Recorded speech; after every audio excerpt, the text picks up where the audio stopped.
Hello and welcome to Ask an Integration Specialist. I'm joined today by my co-host, Gay Lynn Grigas, a licensed mental health counselor with many, many decades of experience in ceremony, psychedelics, and rituals. I am Daniel Freeman. I'm an integration coach, and I have worked with many different plant medicines, and I'm absolutely enthusiastic to share my experiences with you today. So you brought up before this call, talking about trauma, which I would say is kind of at the root of why many people choose to sit with plant medicines. So let's open up that discussion. That sounds great, Daniel. Thank you so much for doing this too. What a gift to the community you are and this program is. Thank you so much. Trauma is what often brings people into counseling, into their maybe openness to the psychedelic experience. And it's important that we have a realistic view of trauma in that, yes, counseling and the psychedelic medicine can help with trauma, but it depends also on the type of trauma that you have. And I'm going to talk about three trauma types just so we can kind of get a sense of, well, where am I at? What kind of trauma do I have? So the first, and I talk all about this in my book, Psychedelics, Dreams, and Rituals, as a way to prepare. So understanding ourselves. So the first one is acute trauma. And acute trauma means that it happened, it could be one single event. Like maybe you had a really traumatic car accident. And so that car accident kind of was that acute traumatic event. Maybe you were injured or others were injured or things came out of that trauma that happened, but it was one single event. The next kind of trauma is chronic trauma.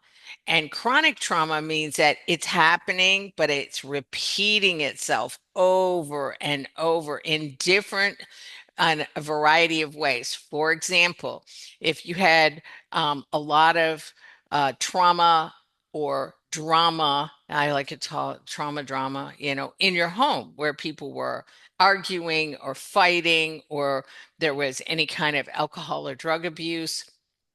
And you couldn't escape it. You're a kid. What are you going to do? You can't get out of that. So it's in your environment and you become kind of a almost acclimated to it in a not so good way, right? That's where all these defense mechanisms come from. They're maladaptive behaviors that result from chronic trauma over long periods of time. And that's what we have to kind of unravel when we're first working with counseling and preparing for the psychedelic experience. The last one is complex trauma. Now, complex trauma may mean you grew up with the dysfunctional home life, then you married someone who repeated that cycle, which sounds like, well, that would be ludicrous. Why would somebody do that? It's not conscious. Do you understand? It's an unconscious pattern. And when you meet that person who has those similar traits of what you grew up with, it's going to feel familiar and you may gravitate toward those traits not knowing that on an unconscious level you're just recreating the whole scene all over again, but instead of being in a mom and dad's house or grandma's house or whoever's house you were in, it's going to be in your own house with a new relationship that then repeats that pattern.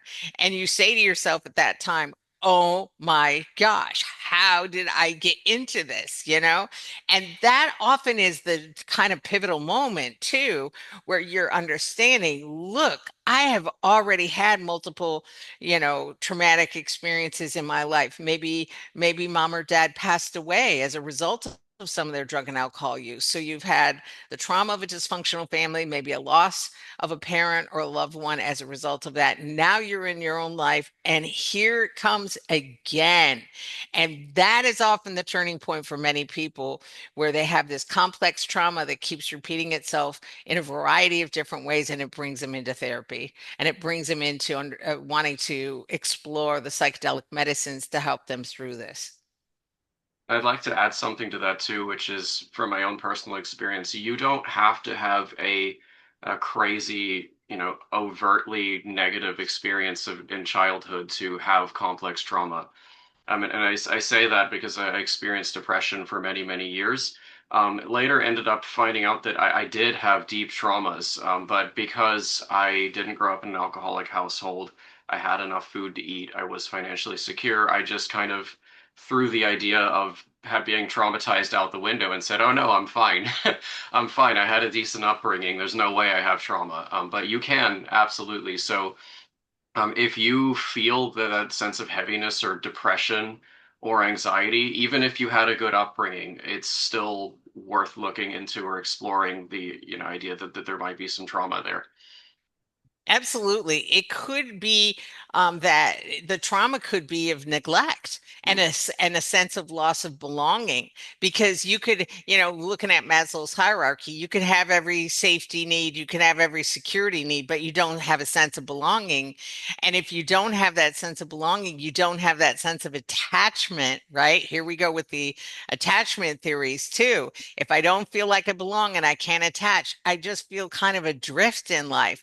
And that creates this underlying anxiety, but it can also create an underlying depression as well. Like, I don't belong here. I don't have a sense of belonging. And we have really underestimated how important it is to have a sense of belonging, that you belong and I belong and I'm enough just as I am to belong. I think that's an excellent segue into both integration and community, both of which are frequent themes on the channel. I think the first thing I'd like to tackle is integration and the just how long integration can take. So I'll start by sharing my personal experience so my first journey when I integrated that. I came in with deep, deep depression. And I mean, I was to the point that I didn't have ideation, but I wanted to just disappear. Like I wouldn't have complained if that had happened. I was deep in it, just to give some context, and I didn't feel like I felt like life was just gray at the time. So I went into my first journey as ayahuasca. I'm crazy. I stepped into that as my first ever foray with plant medicine. And it was beautiful. I was expecting something, very punishing, like, sort of like how I grew up, oh, well, tough love type deal. But I had this beautiful experience full of color and joy.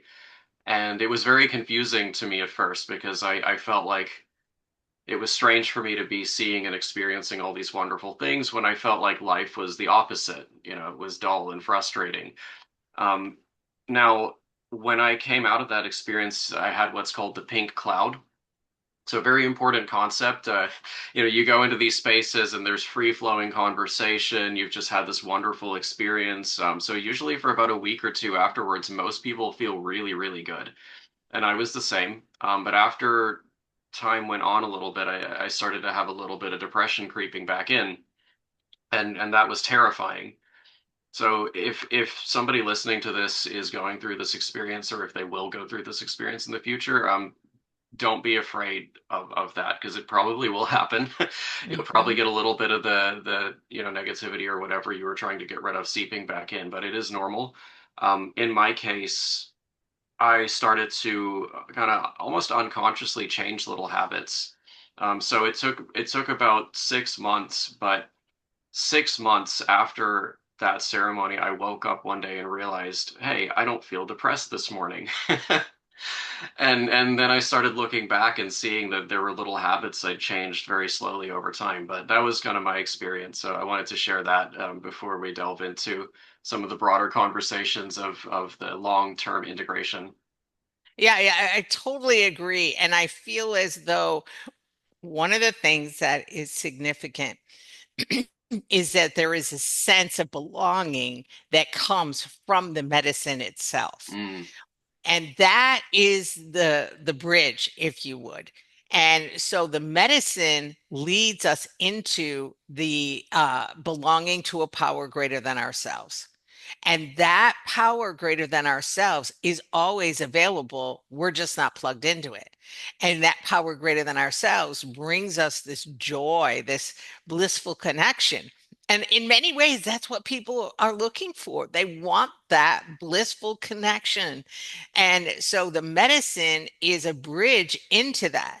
Now, once you cross the bridge, you have to do things like integration, like listening to your own narrative, like you said, Daniel, just changing small habits over a period of time to keep that connection.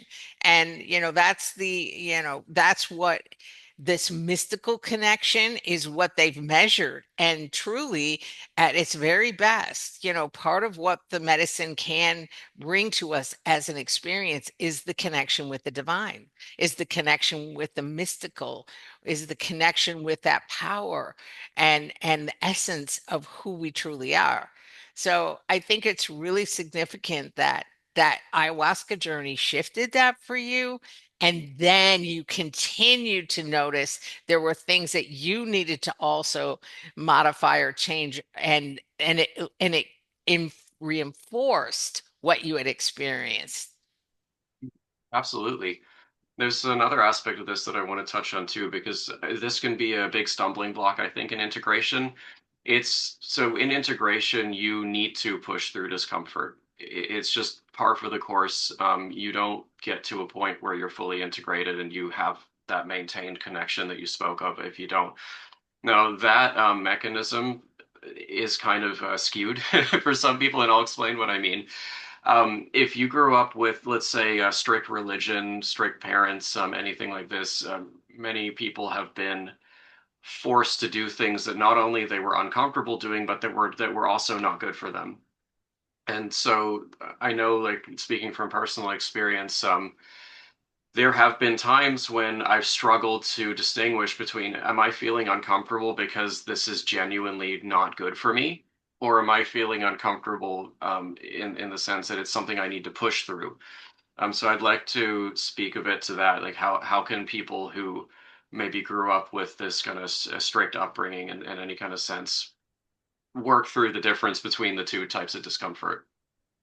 Yes, I think it's a really interesting, kind of teasing out. And I like to use that term teasing out because we have to pay attention to what is our social conditioning and a lot of what our spiritual or early experiences, perhaps in a church or a synagogue or a mosque or an ashram, or it is this kind of social conditioning.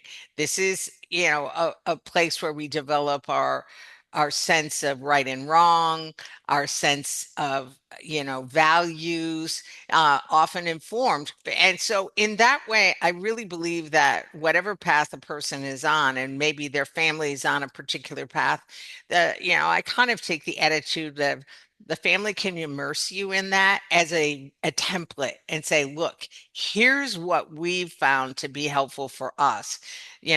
Explore this, and then at, at some time in the future you choose what works for you, but at least you have some foundation. Unless it's really like a severe punishing, which oftentimes some religious institutions can be very, very shaming, guilt-ridden, punishing. That's fear-based, right? And so that discomfort that comes up for us is really fear.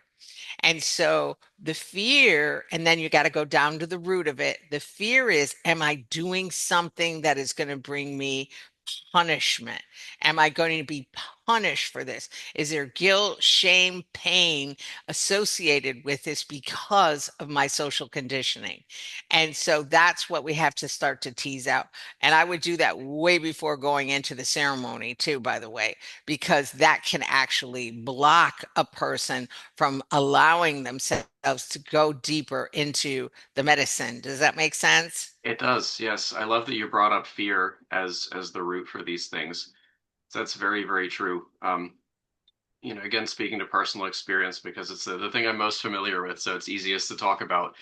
I had a very, very difficult complex with the idea of hard work. So hard work is extremely important, and if you want to get from point A to point B, especially depending on how ambitious point B is, it's going to involve some hard work. Now, I was forced Hmm. to work very, very hard for things that I didn't want Hmm. at all.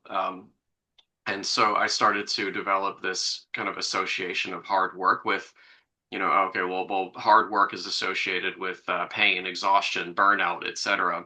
Hmm. And I came to points in my life where hard work was hard work became necessary for things that I actually did want. But Hmm. because there was that association with burnout, etc., Hmm. it was a block. And so I really had to start to learn the difference between, am I afraid of this because it's something that I don't want, or is this something that, like you said, is there a fear that's coming up, an unfounded fear? So that can be a big challenge, and I definitely, I'm glad we're talking about this because I want to assure people listening that just because you feel uncomfortable, it doesn't mean you're integrating wrong. In fact, it probably means you're probably doing something right, and it does take some time to feel the difference between certain things as well. I agree. And we always encourage, and this is the way that I do my work. I want you to go toward the discomfort. Mm. I want you to go toward what is causing you some pain, and so that we can explore it, because avoiding it has only made it manifest on a greater level. And that's, that is the key to integration. If there's something that I'm avoiding, then I really need to look at that piece, because that is the gold. That is where your breakthrough is. That's where your insight is. That's where your wisdom lies. And it seems counterintuitive, like, oh no, I just want to take this really easy path over here. I don't have to really, I can avoid the pain, I can avoid the suffering, I can avoid the fear, I can avoid whatever it is that I'm consciously or unconsciously. Again, some of this isn't like I'm consciously avoiding fear, it's unconsciously avoiding that which brings shame, guilt, a sense of doom and gloom. I mean, this can be really deeply embedded, like you said. Your discomfort in working hard early on toward a goal that wasn't even yours just got so hardwired in. It was, I'm sure it took you much time and many, times of looking at this and uncovering it to get to the root of it so it no longer blocked you. I'm really glad that you talked about this, the word avoidance, that you used the word avoidance, because I do believe that avoidance is what causes those looping cycles, or one of the big components anyway. I've heard some talk, and I would like to cover this. There are many times that I hear talk about people manifesting certain things, manifesting negative things, especially manifesting negative things over and over again. And the conversation often makes it seem like they're some kind of supernatural magnet, like they Mhm. just draw these things into their life. And I have a bit of a different view. I think that people have a more power over it than that, and sometimes I believe it's patterns. So I'd like to talk a bit about that. Again, I'll give an example as well. One thing that I've noticed is, so relationships and negative things looping in relationships is a topic of frequent conversation with many people. And generally, I notice that there are certain things that people will do. For instance, they might have poor boundaries. Very common one. People will have poor boundaries. They will neglect to enforce any boundaries at all sometimes, and then, surprise, surprise, people, they get close to people that aren't good for them. And that's just one example where it's an unconscious action or pattern that's causing things to repeat. So what is your experience with that, and what advice would you give to people who feel like they're just a magnet for negativity? Well, I think we attract our next lesson. Mm. And so That's it's that's like, true. oh no, I have to do this lesson again. Didn't I get this one yet? It's like, so yeah, it is, we manifest what it is our soul needs to go to that next level. Now, having said that, I often describe this as a revolution up a spiral. And if you can see it in that way, it may be the same lesson, but it's at a different level.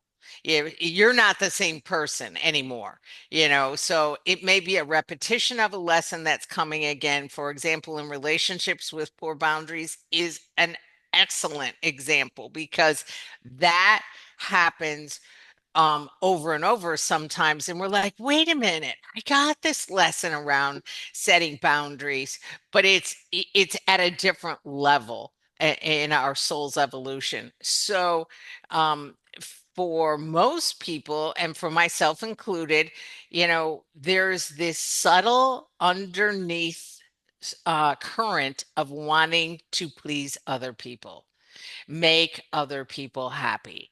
And there is this almost like it can be a childlike belief at sometimes, and sometimes it's straight up delusion that we can make other people happy. I mean, it's like, you know, and it's impossible.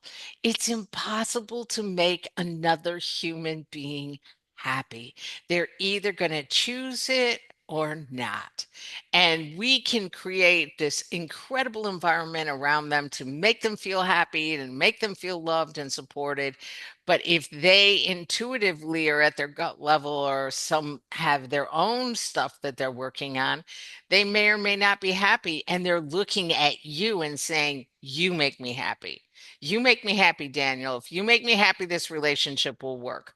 Well, that's a fool's errand because, you know, you do not, nor do I, have the capacity to make others happy.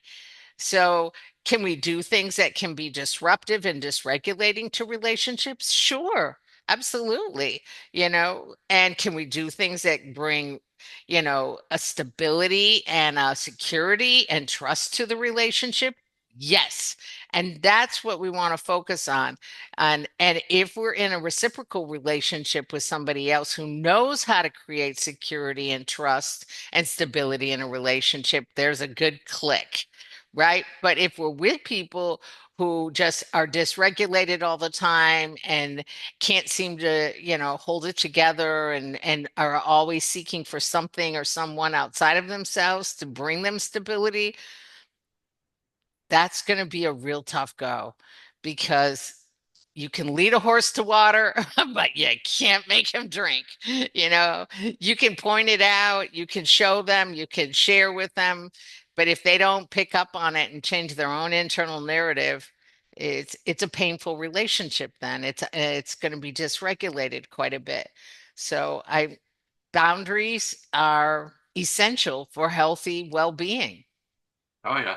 There's another aspect I'll add to this too, which is this there is a sort of fake security that can be created if people pretend to be what the other person wants.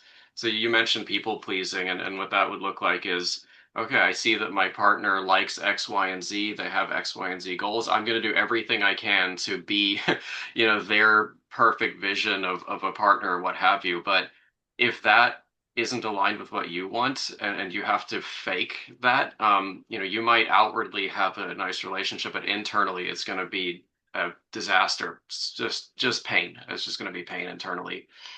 So that's really important, and it hurts sometimes to be authentic, especially in the beginning, because in the beginning, if you're surrounded by people that maybe aren't your tribe, or they're just not aligned with wherever you're moving, you're going to have a lot of severed friendships, severed relationships, people moving away.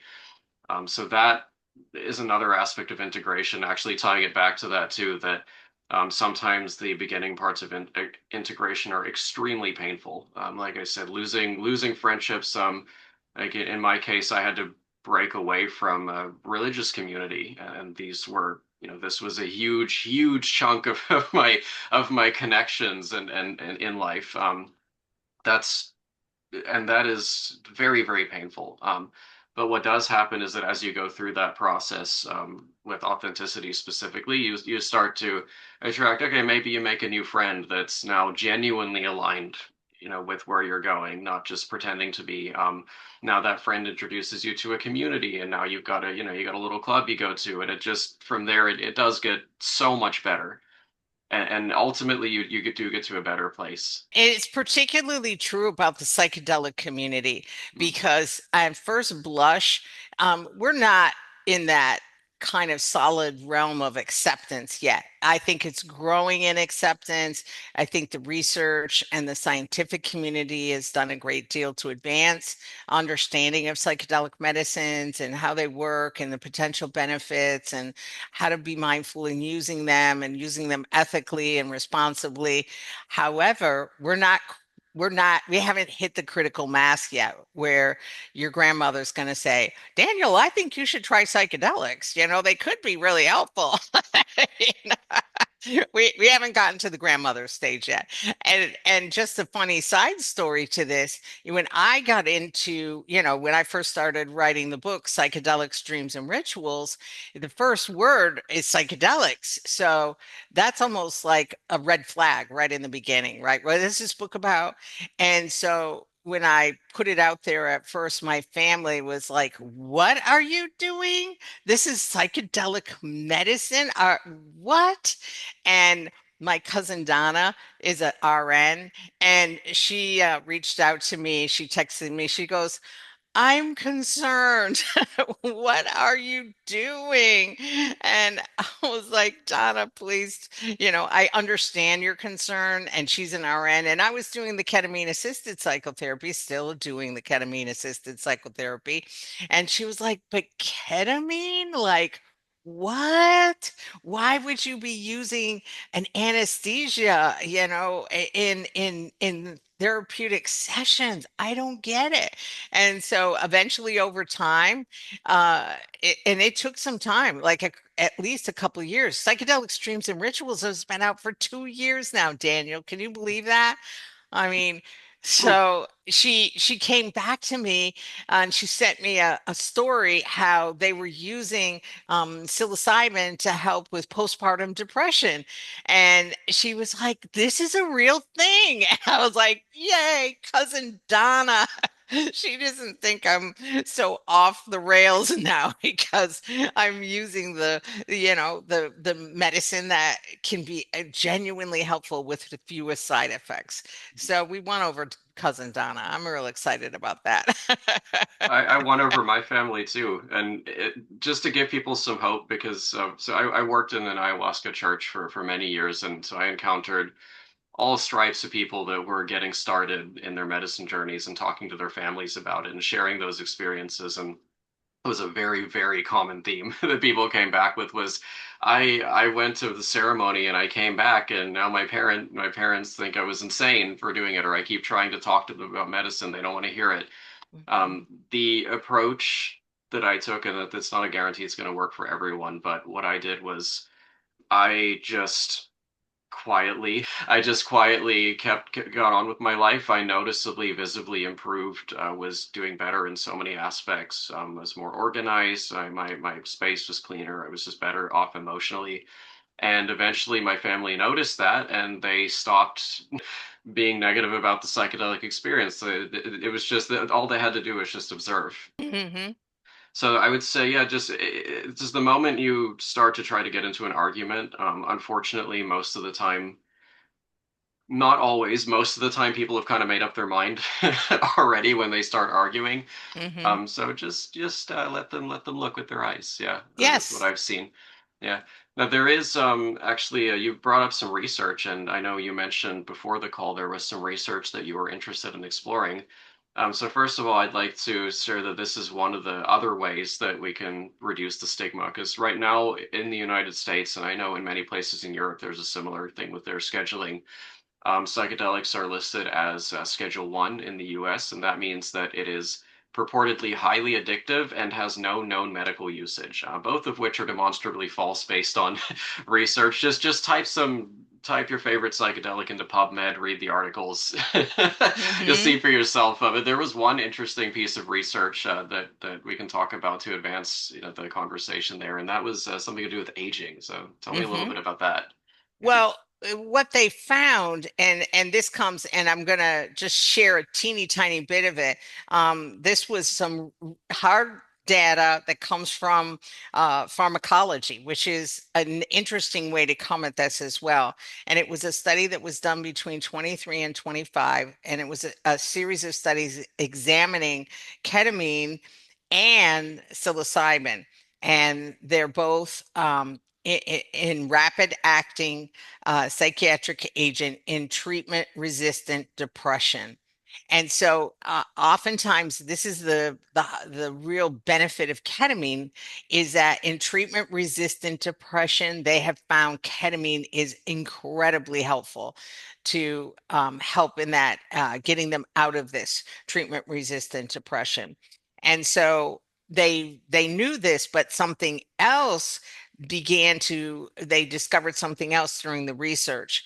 They measured epigenetic age before and after the ketamine treatment, and the results published in Nature Aging and replicated across multiple cohorts showed biological age reductions of 1 to 3 years post treatment. Age reduction. Age reduction. Can I repeat that? I mean, Yeah, that's incredible. it's incredible. So, from 1 to 3 years post treatment, and these weren't statistical artifacts, they correlated with the clinical response and persisted at 6 month follow up. And so, we're finding more and more that there is not only the neuroplasticity, and everybody talks a lot about that neuroplasticity, in helping to stimulate new brain, help with cognition, growing new neurons and dendrites on the neurons to, create new neural pathways. But now we're looking at biological age reversal. So these are not hyperbolic statements. These are statistical facts that have been studied in a variety of ways from pharmacology. Those researchers have definitely quantified that there is this slowing down or regenerative effect, regeneration. And that's a really key word, I believe, as an important kind of concept for us to hold on to, because we often talk about degeneration, right? We don't often talk about regeneration. And that's the topic that I'm quite enthused about. That is, it's wild to me when I hear something like that to think that people have been risking their lives en masse trying to find elixirs of life or things that'll de-age. So they'll do crazy things, crazy things people will do to try and increase their lifespan. Mhm. And here's demonstrable proof in a Mhm. scientific article that that this can be done. Yes, and Yeah. and I believe that that has definitely happened in my own life, in my own body, in my own mind, in my own epigenetics. I have the vitality, the strength, the stamina. I'm writing books. I'm doing podcasts with you. I'm a mom. I'm a wife. There's like many different dimensions to my life, and I believe for me that part of that has been, and I don't think it's only the psychedelics, but I think part of it has been the psychedelics, the ketamine, and also a healthy lifestyle. Because there's obviously other things that I've done. I love riding my bike. So I try to ride my bike as often as I can. And I like to eat fresh food. So those are they're biological things that we can enhance, but along with that we can also slow down, stop, or reverse the aging process as well with some of the medicines. And I'm just thrilled that they've quantified that. I've experienced that in my life, but now we have the statistical data to back it up. Let's This is actually a good point to shift gears as we've talked about some of the wonderful things that medicines can do, both internally and even externally, physically in the body. It is possible to abuse psychedelic medicines as well, and I think that's a very difficult conversation to have sometimes is in this. I find that in this culture where they're already so vilified, you kind of have to talk about the positive stuff just to clear out misconceptions. But then there is a nuanced conversation to be had as well. So tell me a little bit about what you feel are the criteria for when use of psychedelic medicine becomes abuse of psychedelic medicine. Excellent question. And it can be, we can put anything in the place of psychedelic medicine, right? Because the main question that we're attempting to ask and answer, am I doing this to mood alter with? And just let that resonate for a minute and just, whatever it is I'm doing, am I doing this to mood alter? In other words, I don't like the way I'm feeling, and I'm going to use this substance or activity in order to mood alter. I can't do that internally on my own. I maybe just too, don't know how or too lazy.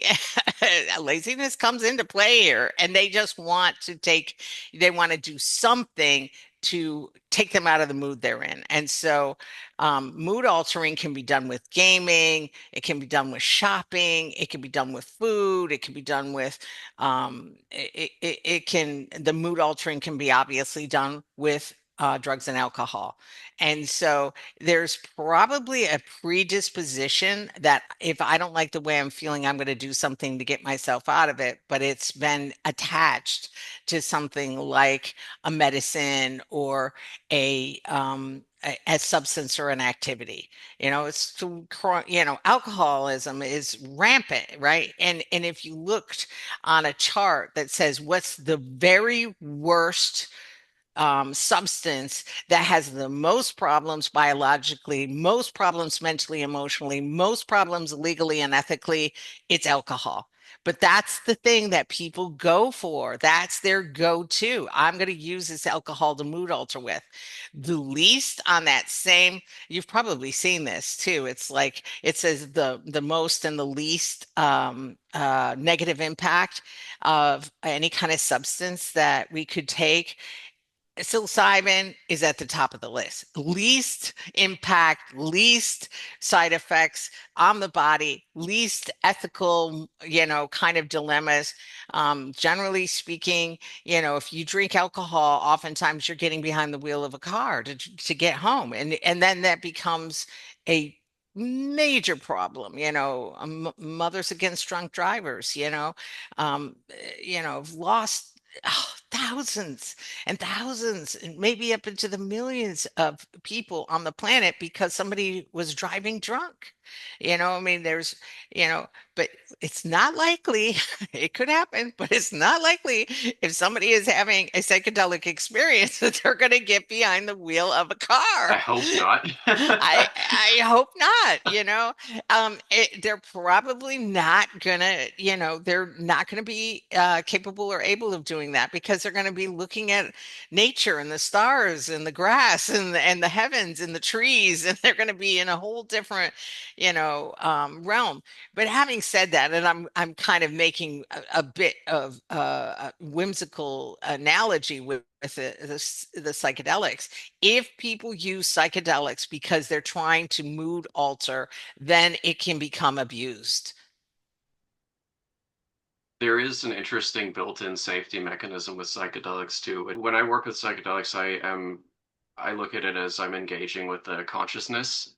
And so I know that that's a very animistic way to look at it, but you really can like ask questions and get insights in that state. And it's very, very interesting stuff that we've talked about a little bit. But if you are abusing psychedelics, more than likely you're going to have the the dreaded bad trip in air quotes. You're probably going to get a hard lesson, which is something Hmm. that I've seen. I've experienced it. I've seen people experience it where they'll take a psychedelic to mood alter, as you said, and they'll come out of it and they say, "Whoa, that was a really rough journey." Hmm. In my opinion, that's where most bad trips come from, I think, is Hmm. that built-in safety mechanism. And you're not going to get that with alcohol. If you drink alcohol, to try and mood alter, you're not gonna get this big lesson and insights. You might get it after you sober up and realize that you've done something that you really didn't want to do, but that's a different thing from having it in the middle of the altered state experience. And Yes. And ketamine in and of itself is not physically addictive, but it can be psychologically addictive. That people would create a psychological dependence upon it, but it's not physically addictive. So that's a difference too. Are people using it, just psychologically to mood alter with versus they're not, their body isn't, craving it like an opioid.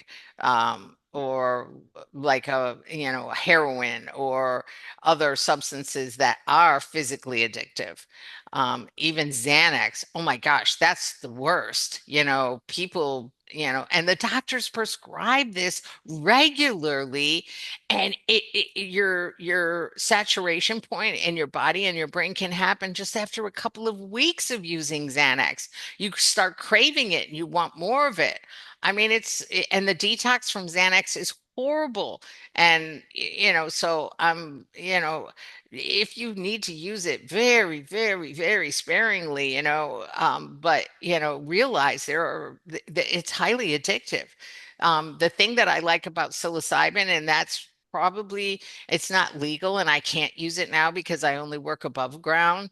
But in the space and in the time, which I believe is coming fairly soon, where we can use the psilocybin, it has a natural governor on it. You can't overdose on psilocybin. It won't happen. I mean, you can have a very long, expanded experience, but you're not going to overdose on it. And if you use psilocybin day after day after day, it has a natural governor on it as well. It won't work anymore. It just stops. I like thrilled. I mean, it's got so many safeguards already built into it. So that's why I'm really excited about the psilocybin being made illegal and made available. And in the meantime, I don't underestimate ketamine. Ketamine can be highly effective in helping people come into that dialogue that you spoke of, having that inner awareness, asking the questions, exploring their own inner world, getting past some of the blocks that are holding them back. absolutely. I really hope that when people listen to this episode, they'll go back and actually look at the scheduling criteria and hear what we're saying. And I will link research as well. I'd love it if you shared the chart that you talked about with the greatest versus least impact, so I can share that as well. So Yes. there will be a few different articles in the description for this episode.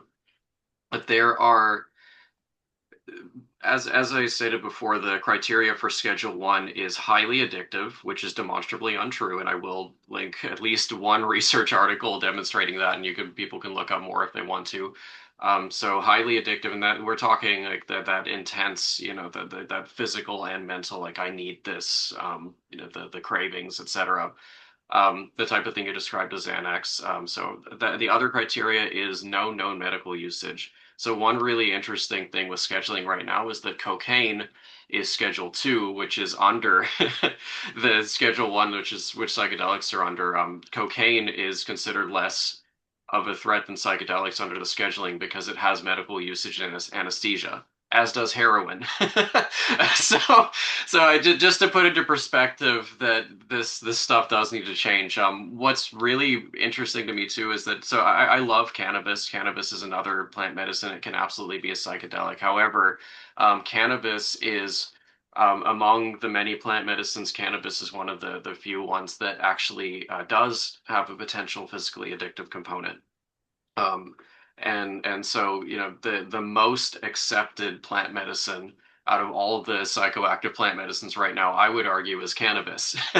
Yes. I mean, nicotine's psychoactive too, but let's say medicines that have the potential to be fully psychedelic. Well, oh man, there's so much nuance there. I'm just gonna, well, okay, I'll just say can among psychedelic medicines that people would typically think of as psychedelic medicines to grossly oversimplify, cannabis is right now one of the most accepted, and yet, there's dispensaries for cannabis and all this, but cannabis is potentially physically addictive. There's no mushroom dispensaries or anything like this, and yet mushrooms are not physically addictive, even potentially like cannabis is. So all this stuff is not it's not Yeah. scientifically sound, and I hope that conversations like this help people to just notice. Like maybe we'll have scientists and researchers listening to this that'll go, is he pulling my leg? Let me just look that up, and then they'll see for themselves and go, wait a minute.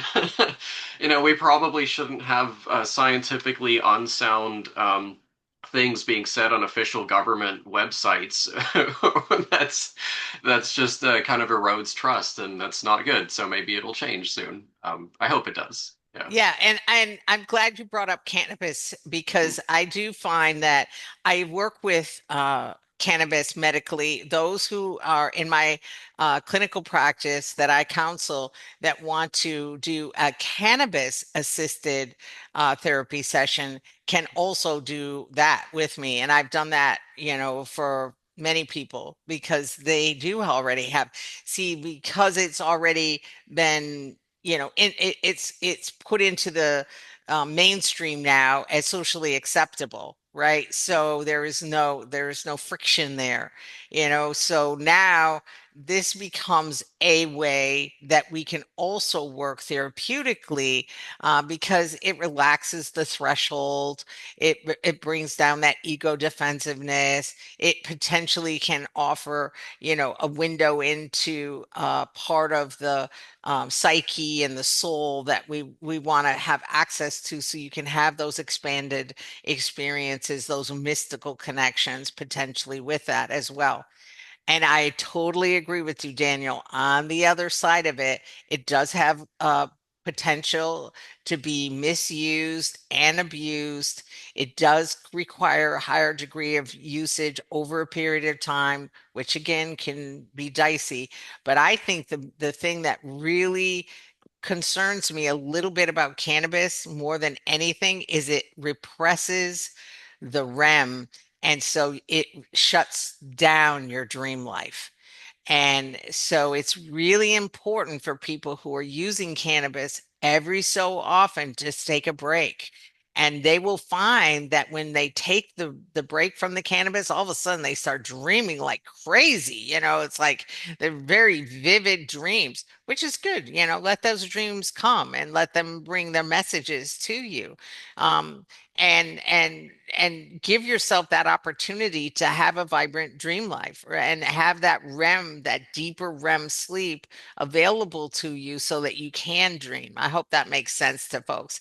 I'm definitely, I would go for the cannabis, the medical use of the cannabis over Xanax any day. You know, Me too. um, so I'm definitely on that side of it. However, both of them are going to require some detox if you choose to stop using it. So just be mindful of that. The detox from Xanax, way worse. You feel like you want to crawl out of your skin. You know, cannabis, not so much. It's withdrawals, definitely, nausea, definitely, but not as severe. I definitely would love to elaborate on some of the cannabis conversation, and I'm so glad you brought up the dream aspect. So if we were to give a true picture of cannabis, not the fear mongering, there's kind of a story that goes that cannabis acts like a shield. That's what they say. It's like a shield for a shield against pain, a shield against difficult emotions, etc. And I've seen that this is sort of what it does. Like that's why it's so good for pain relief. It's so good for people with anxiety. Now that same shield that shields you from those negative emotions can also be a barrier if you abuse the cannabis. And so Yep. for me, that's one aspect of it. Another really important aspect is that your intention pretty dramatically changes the experience, and also how respectfully you approach that medicine. So there is actually a research article for that too, and I wish there were more. There's one that I know of that tested people's use of cannabis, and there were spiritual users of cannabis who set an intention. They sat in ceremony. They were very they had a very spiritual practice with cannabis versus people that didn't. And what was found was that the people with the spiritual practice with cannabis had dramatically different outcomes. They had dramatically less paranoia, if any at all. They had increased experiences of connection, love, unity, all of those, positive experiences that people want to have. So essentially, they had the good trips that people wanted with cannabis, but the difference was intention. And I'd add something to that too, which is not this is not a scientific thing I'm about to add.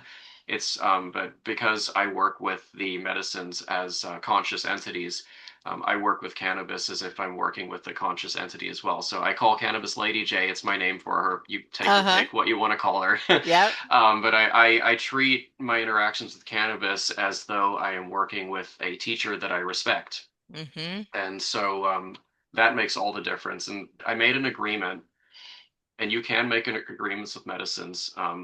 I made an agreement with cannabis that I would sit with her with intention, and in exchange, I wanted insights. So I didn't just want to get high or veg. I wanted insights when I sat with her.